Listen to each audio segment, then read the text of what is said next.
Okay, now we have a cylinder question. If a cylinder has a length of that much and a diameter of that much, use this formula to find its volume. Okay, so they've given us this formula. V equals pi r squared L. So r is radius and L is length. Radius, length. They've told us that the length is 6.54 centimeters.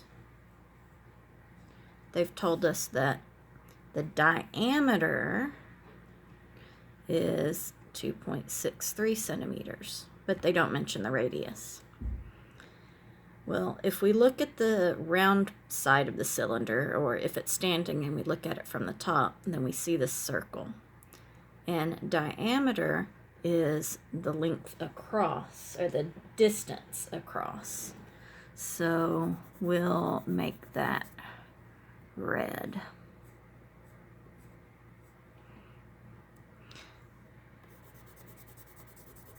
I keep forgetting that through the camera it doesn't pick up colors that well. And radius is half the diameter. If you wanted to make a formula with it, then you could say, I guess we'll need to make a formula with it. So I'm going to go over here to do that, and that'll be that 2 times the radius equals the diameter. And this time they've given us the diameter, so I'm going to plug in that and solve for radius. But let me go ahead and go over here and say radius is the distance from the center of the circle to the edge, so it's always half the diameter. Okay, so we've got 2 times the radius equals the diameter, which is 2.63 centimeters. So I am going to divide both sides by 2, because 2 divided by 2 equals 1, and 1 times r equals r. 2.63 centimeters divided by 2. Let's see. 2.63 divided by 2 equals 1.315 centimeters. All right, now we're ready to put it into our formula.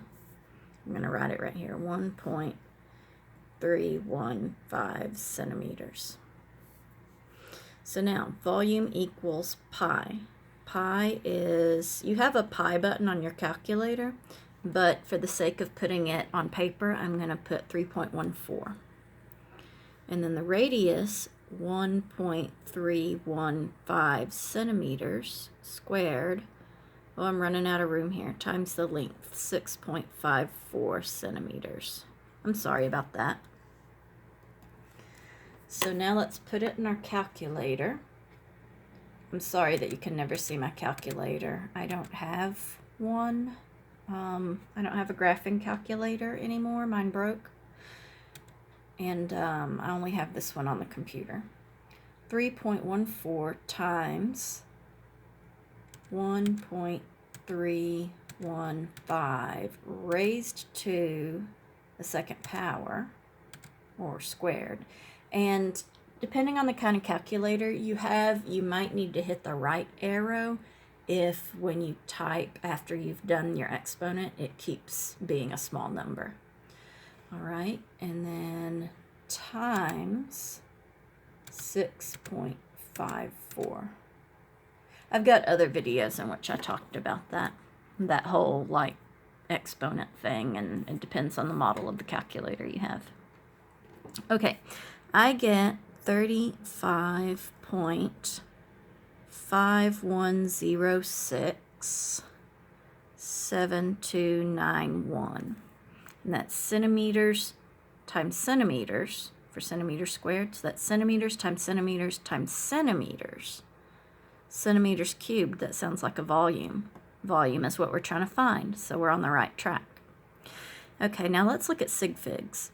We don't care about the sig figs of pi, because pi actually goes to infinity. I forgot to hit the pi button when I did this calculation, actually. You should hit the pi button. Where is it located? It is just above the caret button. I'm going to actually show this to you. Okay, so here's the graphing calculator that's on the computer. And you see that guy right there, the caret button, and there's a little blue pi. So you'll need to hit second and then hit the caret button in order to get the pi value. Because, you know, pi is a number that never ends and never repeats. Okay, so we're not worried about sig figs for that. 1.315. Well, that came from 2.63. So basically, go back to your problem and look at the sig figs. So we've got 3 sig figs here and 3 sig figs here. They're all non-zeros, so they all count. So whenever we did this division, our answer should have had 3 sig figs, but it's important not to round until you get to the end of your problem. So I should not have rounded. I should have kept it the way it was, which I did. I'm just going to note that if we ended the problem here, it would have 3 sig figs. Okay, so this has 3 sig figs. This has 3 sig figs, so 1, 2, 3. And that 5 is going to stay a 5 because the number to the right of it is 1, 2, 3, or 4. In other words, less than 5. So 35.5 centimeters cubed. And that is the volume of the cylinder. Okay, don't forget to go to settings to slow down the playback speed if you would like. And I will see you in the next video.